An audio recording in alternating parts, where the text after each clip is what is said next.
Hello, and welcome to Somewhat Damaged. Don't worry, you're in the right place. I'm still your host, Greg Alperin, and while the name may have changed, the unhinged and unfiltered comedy stays the same. Sit back, relax, and listen to the hot and fresh new episode. Buckle up. Thanks for having me. Cut your hair? I was going to say, you cut your hair. Oh, I did, yeah. I switched the wig. Sexy. Love Hey, it. thanks. I'll take it. Yeah, I promised myself I wouldn't become an old man with a ponytail. And then I was like, oh, fuck, we are dangerously close to that. Oh, Dad just let his ponytail in. He just turned 68, and he's doing the whole ponytail thing now. And it's Some guys can rock it. I lived in Austin, Texas, and saw too many sure. former musicians, but they're never former. Yeah. Am I good audio? I can put headphones on if y'all need me to. No, you sound good. Do we sound all right? Yeah, y'all sound loud and clear. John's in a cave. I'm on stage right now. Oh, wait, where are you? I'm in stand-up New York in Manhattan, the Upper West Are you Side. at the? Oh, I see. Oh, right behind Yeah, you. I'm at the club. Cool. John's. Do you guys know each other? John's the booker and chief of staff for Stand Up New York. Cool. Call me anytime. Daniel, we are going to be in Los Angeles starting May 3rd, 4th, and 5th. We'll be running. We were running shows down in over in West Hollywood actually, but now we're going to be running shows in Mid City on top of the Kimpton. Oh, cool. I'll be in Mexico doing shows during that great. time. Whereabouts in Mexico? Cancun for the first time. I've never been. So oh, it's terrible. You're gonna fucking love it. It is gonna be. I am a bit concerned about like super spreader because it's obviously like a gay event, and so Okay. I'm like, I just hope a bunch of queens from Michigan don't show up. Oh, dude, Yeah, I'll send you a video. My buddy over New Year's he went to Telum. You know where that is? Tulum. Tulum, yeah. And I didn't even know. So straight, Greg. Oh my God, he sent me. No, he's straight. He's very straight. He sent me videos of like the parties, and I was like, dude, you're dying. Like, no, you're dying.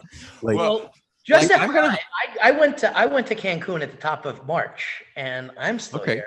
All right. So yeah. I'd still want to hide in my room because I won't be able to get on the plane if I test positive for COVID. So like financially speaking, I can't afford it. Socially speaking, hey, what the fuck, right? Yeah. Any advice really fast on things I should do? I'm just going to move something, but I'm listening. In Cancun? You just find a daddy down there, and they'll make sure that you're set for the week. Are there like a bunch of expatriates hanging out down there? Or like what's going on? Some expats doing that down there that are just like that had a couple of experiences out in Vietnam, and they're ready.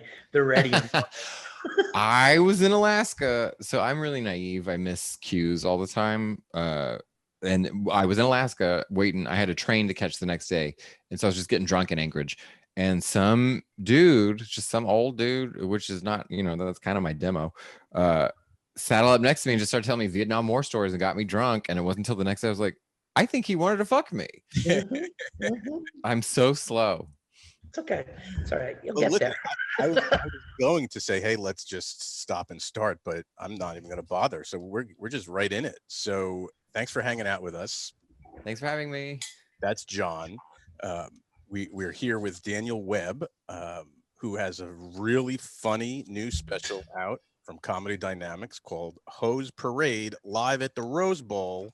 Yay! Filmed in the height of the quarantine last summer. How did that whole thing go? I mean, it looked visually that was stunning. It looked amazing. I think it does look great. Thank you for saying that. And I didn't have anything to do with the way it looked, but it does look like it. Sometimes I think it looks like when I'm playing the music, I'm like, it does look like an emotional car commercial. But it does. I'm very happy with the way it looks because I didn't know it's a parking lot. So what the hell is it going to be? But it was weird. It was like, it for sure was weird. It scared me because originally it was normal, right? It was pre-COVID was the deal. So we were supposed to do it at a theater in New York City in April, full of people and the usual. So like that was a dream come true. Everybody wants their first hour to be something like that. And then COVID happened. And then just about a month before we filmed, they're like, it's back on. I'm like, yes. And they're like, and everyone's in their cars. And they're like, fuck. So it was a total adjustment, but I took a bunch of risks and just kind of made it about the moment, you know what I mean? Because it was always going to look like we're in a pandemic, you know, the audience is in their cars in masks, you know, it would always forever look quarantined. Right. So I think it's a one-off, but I like it for that reason. I think they did a great job doing what they could to bring the audience into it, like with some of those shots in people's cars and Totally. If you haven't watched it yet, if you're listening, you haven't watched it yet, count the dogs. There's lots of dogs in cars. I didn't Really? catch that. Yeah, you have to. I've watched it 100 times because I got to be in part of the editing. But once you start looking back, like almost every shot of the audience, there's like a dog you can see. It's amazing that now with the restrictions, and I mean, obviously dogs were almost allowed everywhere. Now I think that's going to be a little bit more available. Like, I mean, I got a dog over the pandemic. You know what I mean? I mean, Leo's so great. Greg knows Leo. He's fantastic. He's very quiet. He's the club mascot. But like, I'm totally down to allow dogs and cats, screw it, as long as, you know, if they're trained, into the showroom. I think that'd be fine, in my opinion. No, I'm drawing the line. I don't know if I'm on board with that. My friend brought their dog to a show just like last weekend, and the dog barked during every set. I was like, this dog is the heckler. But the dog is cute, so nobody can get mad at it. You know what I mean? It's like, well, the thing is, like, my dog is very nicely trained. He doesn't bark. He's very quiet, submissive, kind of like me. So he's just kind of stays there. See, my dog is he's you can't, nobody else can pet him but me, or he'll bite the shit out of you. Really? Yeah, so I guess that's like me. I don't know. I don't think that's how I am, but I think you are. You know, you pass on whatever fucked up traits you got to your dog. So I think I can say it. I don't want to ruin anything, but I will announce that if y'all aren't paying attention, that they did announce that that the son of a bitch that murdered George Floyd is guilty on all charges. Oh, bravo. So that's exciting. Sorry, I was fucking with my iPad because I wanted to know, but yeah, they the crawl across says he's guilty on all charges. So that's great. You know, it's funny. I obviously, when they said they were going to announce it, you know, in like an hour, I was like, holy shit, that sounds like a clear guilty verdict. But then I'm old enough to remember the OJ verdict. Me too. Same kind of thing happened. You know, you're like, oh, he's going to be guilty, and then they're like, what? Like, how is that fucking possible? Right. You know? But so that's good. That's so good. I know. I bet you Nancy Grace is pissed. Yeah, it is. I mean, we just need justice for Breonna Taylor now. Just saying that. So I will say, and not to, I'll just pivot it all back to me. But my special host parade live at the Rose Bowl, I squeeze in some song lyrics about Breonna's killers are still walking the streets, because out of all of the non-evergreen material I say in the special, I knew no matter when that was released that would still be true. Ugh. Isn't that just disappointing to kind of like have? I mean, it's fucked up, but like that was honestly the only guarantee of like risks. I was like, should I tell COVID jokes? Should I tell Trump? Should I say the word Trump? And I was like, I guarantee you those sons of bitches that fired into her apartment are never going to be charged. I mean, let's talk about like just like kind of doing material. I mean, you had you were prepping yourself to do a 60-minute special in New York City, and a lot of the top half of the set is about the pandemic. How much more material is saved so you can do another special in, you know, the next coming months? So we edited down. Well, two things happened, because it was like, it felt very like inauthentic to just do a normal set, right? It didn't make any, it felt like I'd be ticking through lines as opposed to like having a conversation with people. It just didn't feel like it would work at the time. I don't know if you guys feel that with your material, but I feel better about it now. But then if everything felt outdated, just because the times were so crazy, and I was like, why would I be telling jokes about Wendy's drive-through? Like, who gives a fuck? It's, you know, my mom. And well, I mean, me too, forever, me too. But so what's edited down is the special's about 50-ish minutes. I performed about 50 minutes of stand-up, and then I performed about 20 something minutes of music. So even still, there's about 15-ish gone from that. So I was on the road with Margaret Cho up until March 14th of last year. That was like the dream gig of a lifetime, was getting to feature for her. Like it doesn't get any better than that. And so I was using 30 minutes. There's that chunk. And then I have just a bunch of other material that I was using, and none of it was used for the special. So I do, if anybody wants to call me, and you know, now that I play stadiums. Look at that. That's a credit right there in itself. I mean, boom, from theater in New York City to the literal fucking Rose Bowl. I mean, that's huge, Daniel. I thank you for that. I quite honestly walked off the stage in Oklahoma City. That's where we were on tour in March, and had to come home. I was like, bye, and left Oklahoma City. And the next time I ever did stand up ever was at the Rose Bowl. Like all the stuff coming out of my mouth in the special was like the first time I've ever like said it. How'd you practice it? Did you run it like on Zoom? Like every schizophrenic, you pace around your apartment and ramble to yourself, you know. At least you have a decent audience sometimes. Well, I have this mean dog that bites people.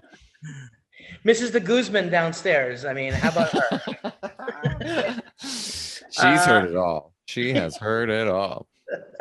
I mean, obviously the special. I do want to talk to you about something. What? Breaking quarantine. Oh, yeah. Talk about it a bunch. I mean, I was wondering when John was going to bring this one up. Here's the thing. My friends, you know, like as long as I was like, in my head, I said to myself, as long as I'm being safe out there and like, you know, go like, I mean, I'd come into the city, like March and April, actually April and May. And like, I would just sit here in the showroom and just kind of like breathe it all in and kind of like see how dead the city was. I would go to Times Square, and my friends would be like seeing my stories and be like, "You're crazy! You're out of control doing this! Like there's a pandemic going on." Do you feel bad about breaking quarantine? Here's the actual timeline of events is that I started breaking the rules in May. Okay. It was only like 3 times in May, because I didn't want to start fucking around and like close to the special, because sometimes it shows up on my face, if you know what I mean. I have like ass rash, you know, or whatever, rug burn. Yeah. So I didn't want any of that showing up. But so I really did it. I tell the truth about it. But what was happening was in LA, you could drive and go get COVID tested. So that's when I would go, and I laid low. I didn't see friends. I wasn't going to the beaches were closed, but like, I truly have been alone still. I'm still quarantining because I have work at the end of this week that if I test positive, I'm out. So I'm still not fraternizing with people. Wow. So I don't feel bad, because I never tested positive, and I tested myself regularly. Like I could drive to Dodger Stadium, I could drive to the park, and get tested for free.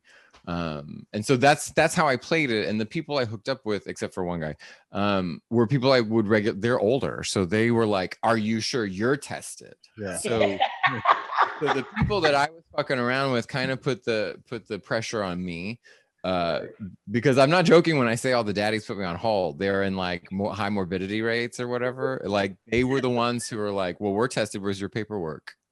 More than like the clap or warts or whatever else you don't want to get by fucking around. Show up with your yes receipt. Like, look, I got it. It's clear. Shockingly responsible. Unbelievable. For the community. Do you know what I mean? So I mean, you said it best in the special. I mean, if we got through AIDS. Yeah.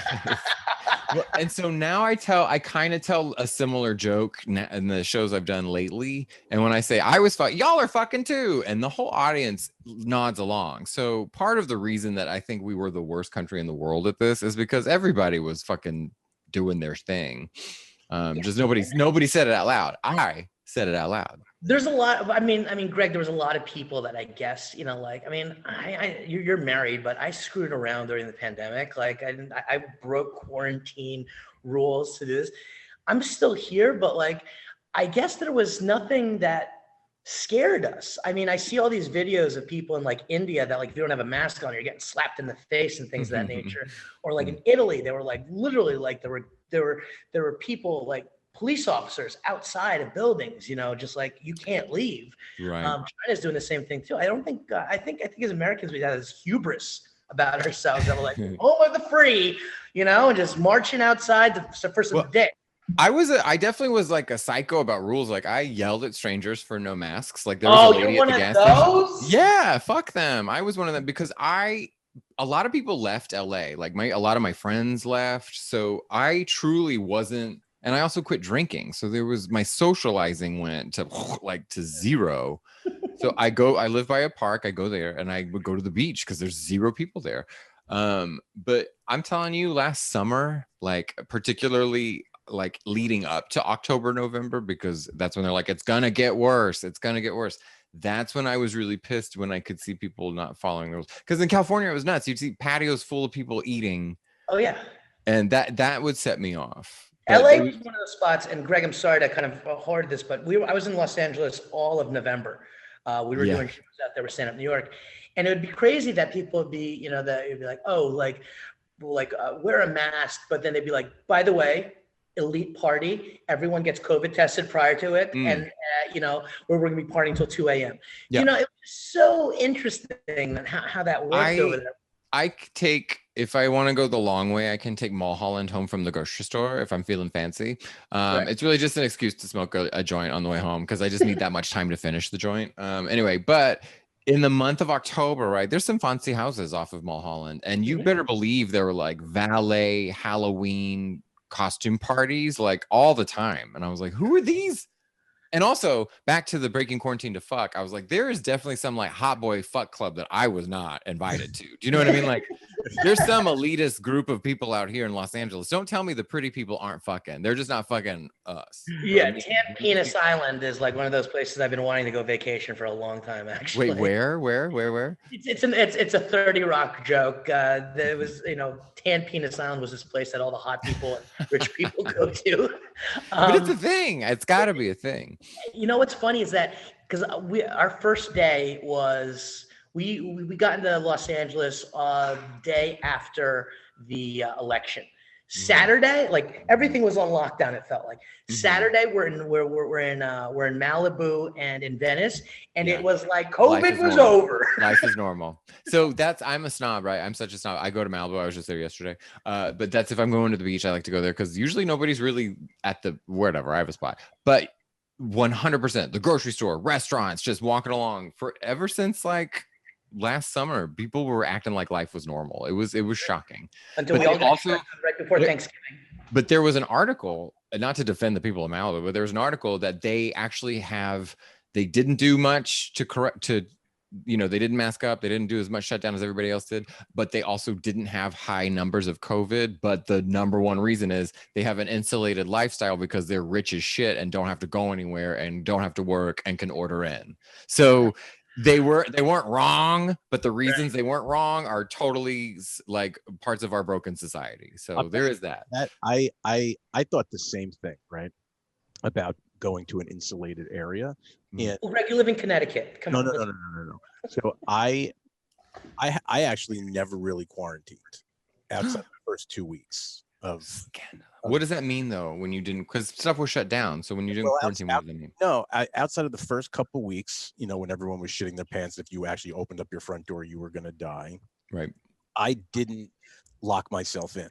So I did whatever I had to do on a regular basis. There was 2 months, there was nothing to do besides go to Walmart, Target, and the supermarket. For sure. So I did that just to get out of my house 3 or 4 times a week, right? Of course, safe, and there was hardly anybody in these stores because people were freaking out that if you left your house, you were dying. And then the second like the gyms opened up, I started going to the gym. I would go to the restaurants. We run comedy shows out in Connecticut with Stand Up New York, and we've been running shows since August. Yep. And like I just kept myself safe and the best I could, never got sick. Then I go to fucking Florida to an old age community, right? Everyone is 65 years up and older, right? They're taking COVID, like seriously, but I get there and it's like a fucking free for all. Like people were out like nothing was going on because their case numbers were so low because they were taking precautions, but they weren't, right? So I was masked up, like wearing glasses, like taking as much care as I could. I test negative the day I left Florida. I come home, next day I'm sick. Kaboom. The next day. It's those old fucking people. right? And I'm like, those fucking swingers in retirement communities. They must have got too close to me at fucking Winn-Dixie. Yeah, oh, God, love a Winn-Dixie. I am from Texas. I know a goddamn Winn-Dixie. I mean, the grocery store sounds racist. You know what I mean? I love it. That's the South. So the two things was like, what's that? So there's Academy Sports.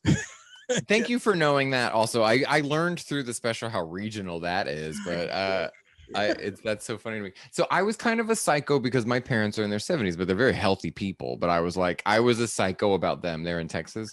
They never got it. My sister did and stuff, but they're young. I was like, who cares? You're young and healthy. You'll be fine. But I was nuts. The whole thing about going out was I don't want to go out when everybody looks like a fucking astronaut and I'm just trying to get chips and salsa. Do you know what I mean? Like, that is not magic. That's so weird. And do you know the scenes in like E.T. when the government moves in and everybody's zipped up in all the suits and stuff? I went to Del Taco at fucking 10:30 at night and I was like, I'm on the moon. Everyone's all I was like, this is not fun. There were tacos on the moon. I would eat them, but it's like, so I didn't want to play along with it's normal because that wasn't fun for me. But I get it because my whole family in Texas was just like that. They were like, they'd send me pictures of everybody gloved up and eating at a restaurant. I was just like, just fucking make me some pancakes and let's watch TV. I'm okay. What do you do next? I mean, Daniel. I mean, obviously, you're doing some touring dates in the next couple of weeks. Is that correct? That's true. I've got some stuff in LA, and then I'm starting, hopefully, work with these guys. So yes, I'm going to be in Mexico, doing a few shows, and then I think at the end of the summer, really start back up touring. I think I've got some Texas dates to look at and stuff, really on the East Coast. So I'm like going from zero flying to cross country and international, like just like fucking that. Like I get it. Listen, I went as soon as I got my vaccine in February. The first trip I booked was to Cancun and I went off, and then with work, I was in Los Angeles, Miami. But what are you doing as far as like, I mean, how long before crowds get sick of pandemic stuff? I think it's already there. I honestly do, because it was such a saturated event. It was the same. So like, I love being from Texas, being a queer person from Texas. You're already a political person, just being a gay person out loud. Like, no matter what you're Democrat or Republican, who gives a shit? And in Texas, you can get away with some political humor that's not hack. It's of the times. And because the Texas political atmosphere is a joke all the time. And then when Trump happened, he was so pervasive, right? It just saturated everything that, of course, stand-ups, everybody had to talk about it. And I would just watch the audience's body language just kind of shift, like especially like an open mic or something where you have several performers. You know, I'm guilty of it too. We all did it. But it's like right now, the things that we really centered on is like pandemic, masks, TikTok. I've only done like 3 shows. And I've been towards the end of all the shows, and every last performer is just, you know, that's where we were all watching the same channel, right? Basically for the last few months. So I think I feel like material wise, we're all kind of at the same level. I don't want to say starting point, but like it's free range. I feel like now anything is available to talk about in a way that I used to kind of think maybe I should only talk about gay-ish stuff. But I really feel like since everybody was kind of like deleted almost, you know, or reset kind of. You're listening to another episode of the Somewhat Damaged podcast, part of the Storic Media Podcast Network and brought to you by Corona Premier, now available on Draft. What was it like? I mean, if the last shows you did were in Oklahoma City, right? Mm-hmm. I mean, I guess you would. I mean, I've been to Oklahoma City and I've been to lots of parts of Texas. Yeah. You know, kind of similar. You know, people. Very, very. How does that go, right? When you're there in Oklahoma City with Margaret, right? Mm-hmm. I imagine those people. You know, you're doing sold out shows. So those people are coming to know what they're getting, right? But then I read, you know, I don't know if it was on your website or on when I just Googled some stuff. I read an article about a review and an interview you did from Spokane, Washington, right? There, and the headline was, and I wrote it down because I'm like, this is an interesting headline. I'm curious what you think. you know what I'm going to say? I think so, yeah, because I have a thought. Go ahead. Right. So Margaret Cho run 4 shows at Spokane Comedy Club, included sold out dates, but the one surprise was her opening act, openly gay comedian and Texas native. Right? And Right. why is that a fucking surprise? Like What what part of it's- that is the surprise? Is it that because the you know like she goes on to say how great your performance was. I'm just like, how do you read that as you? Like, what the fuck are you saying? Yes. So the person who wrote that is also gay. So I take it as like celebratory. Right. They're from my generation or above, not to out or age anybody, where it's the openly gay part that I'm like, well, it's not an announcement. You know, it's like, and nor like my set, I'm super flaming and like you can't talk, you know what I mean? It's the same as straight guys talking about girls, and they're talking about being straight, you know, it's like, it's the same double standard or whatever. But I when I read that, because the interview was just this fun conversation, and that was the like message. Right. And so what was interesting was like comedy clubs, the improvs, ran that article. They would like put it on their Facebook or their Twitter or whatever, and every comment was, what the fuck do we care if the guy's gay? I was like, I'm not the one saying it. Like, it's not my message to the people. But it also comes up because the conversation was talking about playing in Vegas, I think, in weird places. Your question was, what is it like to play in Oklahoma City? And I do feel like it's very bigoted still. Like, I do feel like audiences, straight guys, are afraid to look me in the eye or laugh because it might make them look gay, kind of stuff. So like, I understand and I do support that kind of visibility. But however, wording it quite like that surprised me, just because it sounded old-fashioned, to be honest. It sounded like something from 1991.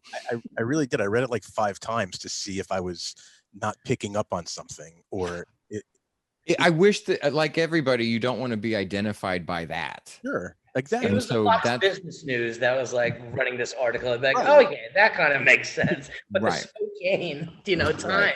Right. We've got the same thing here though in New York. It's like, and all across, it's like, give it up for this next very funny female comedian. It's like, what the hell does it matter if she's female? You know what I mean? This next guy is very funny. No shit, he's gonna be funny. He's on a fucking show. Like, we're just kind of saying the inevitable. And yeah, I mean, something like that. But does it get clicks? Absolutely, it does.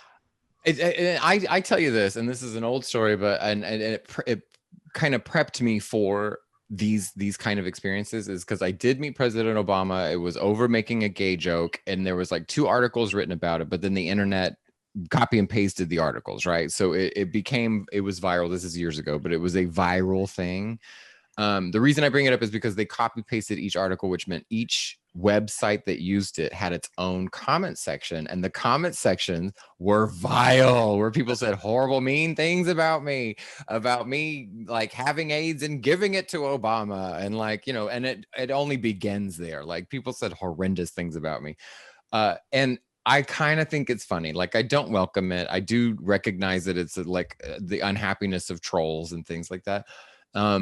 But does it get clicks? It gets clicks because it invites that kind of negativity, because that's the only place people really can vocalize it these days safely, without being like shot, or I shouldn't say that, but without being like taken down for being the bigot that they are. Well, the biggest question out of all that though is, how big is Obama? He is taller than me. I'm 6'3" right? So I'm a tall person. He is, as I recall, taller than me, and the man fucking glows. Like, he's just like, he shines. And then the other thing, and sometimes this is a preoccupation of mine, but I love when a man has his shirt tucked in, belt or no belt, but it's just a flat line, like shirt into pant, Not everybody can do it. I can't, everybody's different, but for some reason I always notice that. And I was like, trim waistline, shiny face, like, just simple. But the man does radiate. It's fascinating. His wife too, by the way. So I will say this, she wasn't there that day, and after the whole experience, right? He leaves and all the people leave and everybody's gone, Obama's gone, and everybody's like just kind of starstruck for a second. Someone goes, man, that would have been so cool if Michelle was here. And we all went, yeah, damn. It like totally brought us back down. No, I mean, I want to talk about like you being in bands and stuff, right? Because that's what you did for like half your life, right? Forever. So, and that's why you were in Austin, I imagine, is very true. So, what made you give that up and then go to? I mean, I obviously read the pieces about it, but like, when does that time come? Just because the band ended, you're like, I'm not going to do this. I got to find. Kind of. Are either of you musicians? Y'all play? I used to tour. I used to tour with the Warped Tour and a band on. What? Yeah. So like that's my dream. And that's kind of why it could translate into stand-up, because I just wanted to tour. Like I'm such a road dog. Like I don't care if it's ugly and your food's bad and I like that. I like all of it. I'm a big old road dog. But I can't. Greg, did you play? Do you play music? Yeah, I was in bands and I ran I actually started a music magazine and ran it for like 10 years. Oh, see, okay. So like it's heartbreaking to not play anymore, right? Like if you don't in the way you used to. And so, yeah, I was in my 20s. I moved to Austin. I played piano since I was 2. My Fender Rhodes is right over there, 1974. And I love her. And she's anyway. But yeah, so I was in all kinds of bands. They were whatever. They weren't the best, but neither was I. And then they all kind of died. One person quit. I quit one. And then I was in 3 at the same time. Right. One for 6 years, one for 3 years, one for like 2.5. And it all overlapped, which is fun. But basically, I don't know if y'all had a male midlife crisis yet, but I did, and it was at 29, 30. Was yours? I don't. Mine was at 35, and I'm okay. I thought that was later. Do you know what I mean? I was anticipating that to be later in my life. I was not prepared for it at like 29, 30. So it kind of coincided with a lot of that. But to have been working really hard on creative projects that didn't go anywhere, and to be trying my own little dog and pony show, playing my piano music again, which is sad, let's be honest. I was so embarrassed to try to invite my friends. I was like, I can't make one more goddamn flyer. I cannot make, please come to my shitty music show, and beg my fucking friends to be like, here he goes again. Like that was humiliating to me. And at the same time, I was kind of performing in some friends' shows, doing some kind of like comedy, not necessarily writing and not necessarily stand-up. But one of my friends was like, "You're fun to watch on stage. You should do stand-up." And so just the two things happened at the same time where I was like, I'm too humiliated to start another musical project, but I'm just humiliated enough that I'll start stand-up in secret and not tell anybody. Right. So it happened at a good time, because I was like, well, both are devastating to my ego. So I may as well just try something new. Just different flyers. Well, because again, and I'm not kidding about the touring. Like I just love live performing. That's the whole thing. And music is one of the most special ways to be able to do that. But comedy, if you can really do it and like travel, I think that's it's amazing. Really I mean cool the fact that it's like, with a band, and Greg, this, you get it. I mean, I was a tour manager, but you play the same set, you know what I mean, over and over every single time, every single city that you're at, because you only got 15, you only got 30 minutes, and you kind of play with that. But with a comedian, as being a comedian, Daniel, you can probably see that you can freestyle a little bit, you know what I mean? You can punch something, that like if you're a certain area, you can talk about X, you can talk about Y, but then you can go back to California and do, a set, at West Side, and do something completely different. I mean, that's got to feel freeing. A bit. I see it differently. I'm a huge nerd for the musicians that don't do the same set list. I mean, I totally get why. I saw the Smashing Pumpkins a bit in the 90s, like a few times, and it'd be like the same set list, but the last 45-minute jam was the variable, right? Same with Dave. That was me and Dave Matthews. Oh, okay. So, okay. Let's talk about that just for 1 second. I'm so pissed that I'm not a bigger Dave Matthews fan, because I'm truly not. I like him. He's fine. But because he puts out so much live stuff, like all kinds of albums and stuff. Can I tell you, I saw Tim Reynolds live by himself. Have you seen him live? I've seen Tim by himself, yeah. I saw him Sacramento. I got goosebumps. I was tripping my balls off, and I was stone cold sober. His music is so cool. I love Tim Reynolds. Yeah, Tim is great. He's a great guitar player. He's now full-time. He's full-time on the Dave Matthews Band now. Yeah. Oh, I didn't. Okay, so I saw him in 2001, and he was just solo, and it was the weird, trippy. But that was the big thing, like the Tim Reynolds and the Dave Matthews Show, like live from like the Beacon or whatever it was. Yep.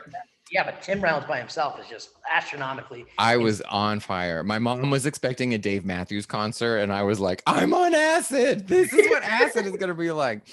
I did see on November, I think 1st, it might be November 2nd, 1997. I saw the Rolling Stones, and their opening act was the Smashing Pumpkins, and their opening act was Dave Matthews Band. Yeah. Their opening act was Matchbox 20, which I'm very sorry about. But it's the weirdest lineup, and everybody was great. You couldn't understand a word Dave Matthews said while he was like bantering. Funny, my mom, Dave Matthews came on the radio, and she goes, and my mom is 78 years old. And my brother's like the world's biggest Dave Matthews fan, and she's like, I don't understand why Dave Matthews is in all these Adam Sandler movies. And I'm like, what? I had to explain. I mean, let's be honest. The best Dave Matthews impression was Fallon. Fallon did a great Dave Matthews. Yeah, I forgot about that. Yeah. I do wish like I said, it's like the same with Pearl Jam. I'm not a huge Pearl Jam fan, but they put out so much live stuff that I just wish I was a fan of theirs because they're so. Bjrk does it. Are you a fan? A Grateful Dead fan?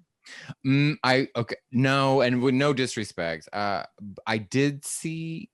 I went to Bonnaroo in 2003, and the Dead was headlining, but it was the Joan Osborne era. Right. So we sat it out. But I've worked in restaurants with fish heads and dead heads, and absolutely been there in the morning when they had last night's show bootlegged and burned, and they're blasting it in the kitchen before we open, and they're.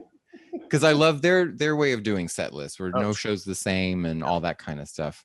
I mean, the Fish guys every New Year's Eve they played the Garden, and like it was a different set every night, and it was like out of control. I love shit like that. That's why Tori Amos fans are so psychotic, is because she'll do the same thing. She'll give you a 2.5 hour show, and she'll maybe play the same 3 songs, and then everything else is different. So that's why her people are followers. I don't know. In my older age, I was really getting into. I went to a Coldplay concert, and I thought it was like the best thing ever because like your little wrist all light up and everything. I was like, this is really cool. I went to my friend and I can't remember, whatever FYF Fest in LA, kind of downtownish, Dodger State, I forget where, but Bjrk was playing, and I've only seen Bjrk once, and it was at a festival, and like I'm a huge nerd for her. And I actually went to Iceland a few years ago, and just speaking to Icelanders, like I made some friends there. They all are like, "Oh, have you met her yet?" I'm like, "No." They're like, "Oh, she's nice." I'm like, "Well, where is she? Is she like, is she there? Where is she?" So we went to. She's got a shift over at the local Whole Foods at 30. I mean, no joke. A week after I left Iceland, another friend was there, and she texted me and was like, "I'm in a thrift store. It's noon, and Bjrk is taking shots of Jameson with the cashier." I was like, "Oh, where was I for that?" But you said you went to Coldplay, and it was the greatest thing. We went to see Bjrk, and I think she was the 8 p.m. slot or whatever on a Friday night at a festival. And I'm a psycho. I want to be close because I want to musically. I like to see what everybody's doing. Blah blah blah blah blah. And it's Bjrk. Who cares? And so there's nobody there, right? It's like 7:30. Nobody's at the actual spot of the show. And I'm like, And meanwhile, my friend, my old bandmate, is like, "I am hungry. Let's get a beer and we'll figure it out." I'm like, "We got to get close. This is our chance." And she goes, "No. Bjrk is old. We're old. Nobody wants to see her anymore." And she was right. We walked up to like 6th row, basically, at about 7:50, and right at 8 o'clock, here comes Bjrk.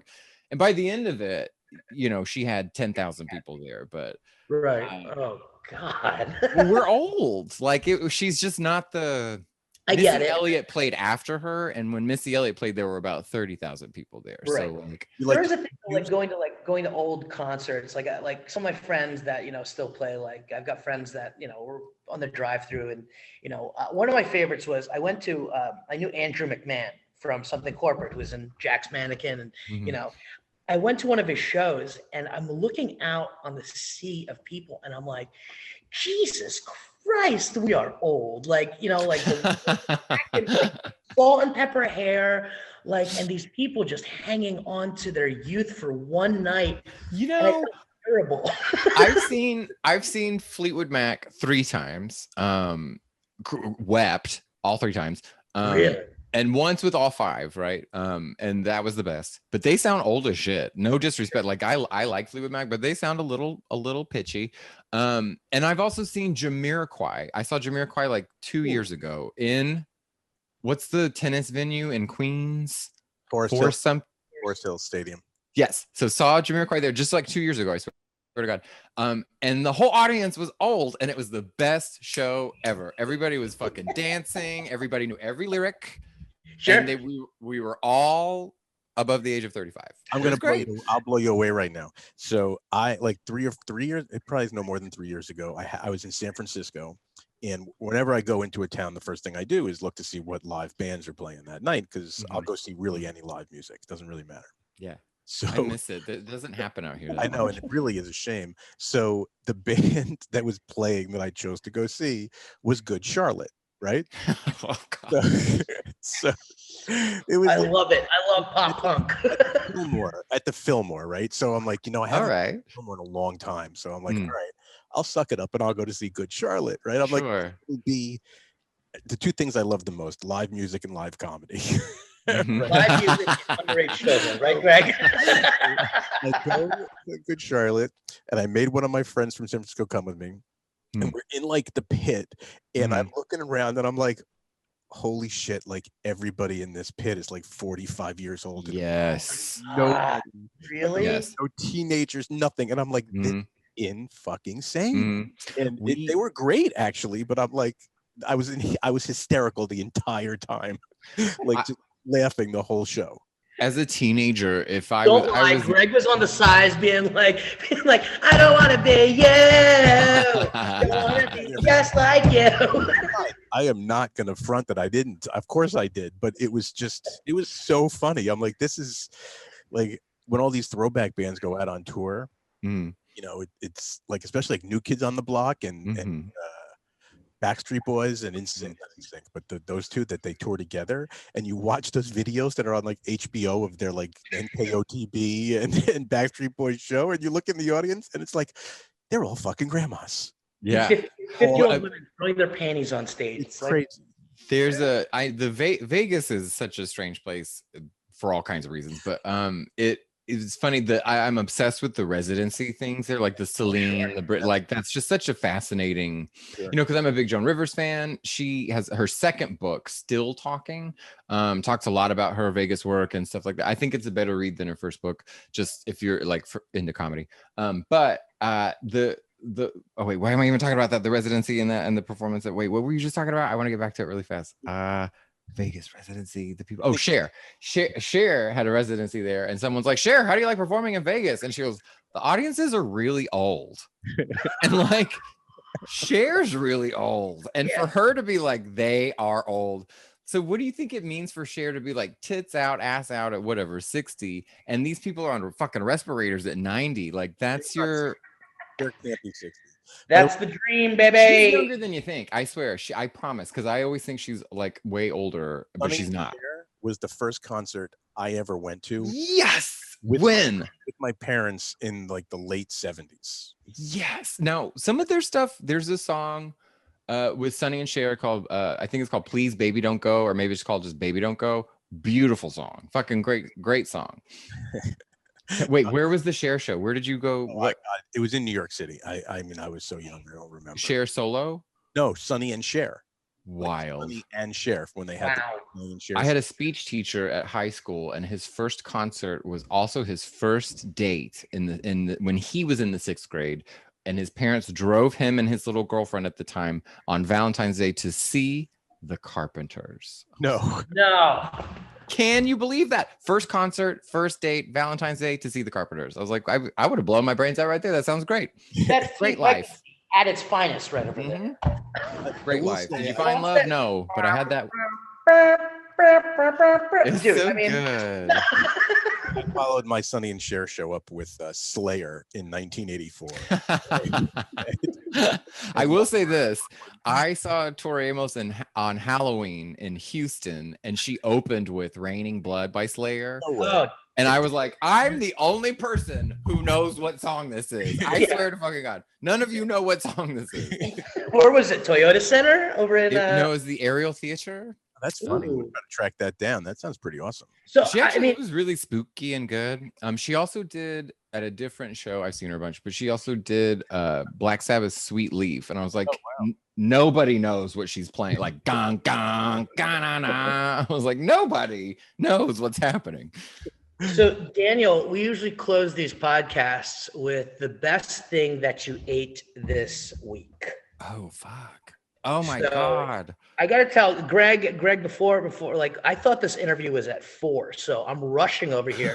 But mind you, I told him that I still had to stop by Krispy Kreme because it's 4:20 and I'm gonna get super high later. Mhm. And I scarfed down 3 donuts within the span of I don't know about 2 minutes. Best way to do it. I have to say, Greg, that was probably the best thing I ate this week so far. Was the light on? The what? Light on. When that's the thing. When the Krispy Kreme light's on in the donut shop, that means the donuts are hot. Really? What? Yeah. What is this fucking hack? You don't know that? No, I didn't know this. There's animal style donuts. You know what? The donuts were better than the meal that I had. We went out with my buddy Daniel. Wait, I'm sorry, really fast. What flavor donuts? Just glazed? Okay, so I did a Bavarian cream filled one. I did the Okay. blueberry glazed, and then I Mm. got another one which is like kind of like their Boston cream. Mhm. Scarfed that down with I a just wonderful iced coffee, black, because I have no heart. We should hang out. That's me too. So that was the best thing, and that beats the dinner that I had at the Palm, actually. Mm. Because the Palm, I had the Palm with some friends. We had like all these. We had like this boat of sushi, which is great. It's extravagant, but like I think a lot of it was just show. Like if somebody has a tomahawk, I'm not a big fan of a tomahawk steak. I just think that's all for show. But best Sure. thing had to be Krispy Kremes made by minimum wage. That was my best thing. Donuts are miracles. Donuts are miracles. Ooh, that's a They good should be celebrated. I'm very fortunate. I've had a good food week, so that's going to be really hard to nail down. I'll only preface it with my friend Maggie May dropped off a belated birthday bag full of candy and chocolate and all kinds of good stuff. And like I have a showcase I'm supposed to tape later this week. I'm like, you bitch, you dropped off fucking cupcakes. And like cookie dough. So it's like they're not even baked yet. So I have the option of like eating just the fucking dough, right? I know it was like, but so this, like I say, it's been a good food week. I'm gonna go with an emotional answer because I actually went to my first restaurant since last year. And I did that. What the fuck is today? I did that yesterday. I did it yesterday. I went to Malibu because I'm a snob. I was gonna go swim and stuff, but there were too many people. You know, boo? No, I can't afford that shit. I'm not gonna go there till they get it for me. I went to it's this little stupid restaurant. It's called the Real Inn, but the last time I was there, I sat right next to Kevin Bacon. He was not there this time. But y'all, I just had some like blackened mahi mahi with some French fries and some coleslaw, Nice. and ate that ketchup and like had some like spicy ketchup with and did it with a fork and stuff, and then. Went home. I also had a black iced coffee because that's how I roll. Hell yeah. But I will say just some shitty old little weird seaside fish meal was really good, despite the fact that I've been eating weed chocolates all morning. I was in Florida last week, so I think that's enough to say that there's nothing good I ate down there. Shoney. So I think I'm gonna have to go with a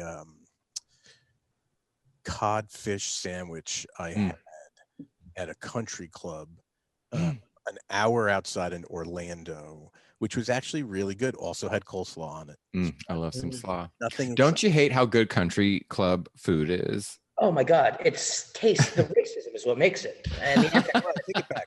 I had a lobster bisque, which makes no sense because it was like 85 degrees outside. I saw this gigantic bowl of lobster bisque show up at someone's table, and I'm like, I gotta have that. Like, I just need to have that. So I ordered the lobster bisque, and it was outstanding. Actually, it was one of the only lobster bisques I can remember having that actually had big chunks of lobster. Lobster. And I'm like, it was. Can't go wrong with that. Daniel, when I'm in LA, I gotta take. I'll take you to a good. We'll go to some good places. I'm there. Oh, yeah. I got a lot of foodie places too. I hate the word foodie, but I'm a pig, so I like to eat. One of the places Greg's been telling me is Culver. Was it Culver City? Wait, Greg? Black Market in on Ventura. Yeah, Ventura. Yeah, Studio City Black Market liquor bar. Ooh, Oh, wait, I know where that is. I buy my drugs up in Studio City. Yeah, Wait, do we have the same Coke guy, Daniel? No, but these moon candies are always 2 for 1 at this spot, and they're so good. Oh, I know the place. I wasn't talking about cocaine. I mean, No, you do not want me on blow. I swear to God, I'm too chatty sober. You do not want me on that. I'm a mess. Yeah. And I always drop the bag every single time. I'm like, it's my turn, and then I drop it on the floor. Everybody goes, oh. You do not want me anywhere near it. I'm a fucking mess. Well, you guys will have to go to Black Market Liquor Bar. It's on down. It's on Ventura. Hang out. Jeff Dyler's in the area too. We'll get a couple of drinks. His buddy Braxton and Randy Valerio. Let's make a day of it. I would love that. My favorite date. Powers drive us home because he's sober. I have to say this really fast. You've jogged this Floridian memory when we were kids in Tampa Bay, which is also my drag queen name. Where Checkers, do you remember Checkers was like a fast food, like a drive-through burger thing? And this was the first time I think I had like a chicken sandwich instead of a burger. And we were on the hot beach in Clearwater, and it was just like 4 p.m., right? Just horrible, hot Florida. And I'm eating this like chicken sandwich, and it was like, when I say the mayonnaise was like, the lettucey mayonnaise was like fucking bubbling and falling out of it. And it was so hot, but it was so good. It was so good. All that mayonnaise was so good. People don't know Checkers. If they don't know Checkers, and they're gonna drive right by it on the road and be like, I don't know what that place is. I tell you, the sandwich was soaking wet, but it was fucking delicious. Checkers is good. Checkers is good. Anyway, man, thank you very much for hanging out. Congratulations on the special. It's really good. Go watch the special. It's Thanks awesome. for having me, guys. Nice to talk to you. Watch his stuff. And where do we check you out besides your websites? You can find me at the Daniel Webb is my website, but I'm at the Daniel Webb on all social media. I'm even on TikTok, but I don't post anything. I just have fans because I'm too old for TikTok. And on that note, thanks a lot, man. Thanks, guys. Thanks.